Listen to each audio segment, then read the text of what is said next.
How to unblock everything on a school Chromebook.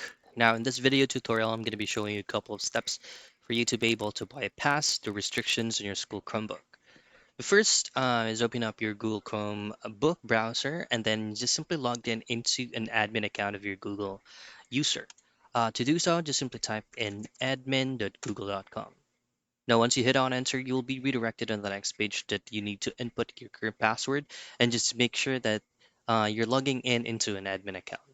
The next thing that you can do is to enable developer mode on your Chromebook. It's very easy. You just have to follow these steps on prompts.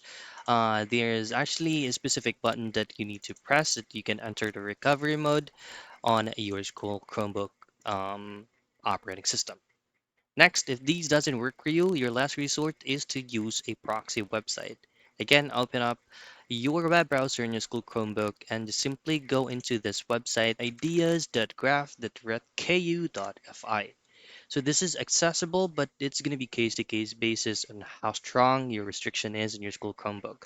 This specific proxy, you can pretty much do everything here, but this has some active ads going on here. Just simply just close that and go into games where you can access everything from here, and then you're going to be using this into your school Chromebook browser. So those are the basic things for you to be able to unlock everything that you have from your school Chromebook.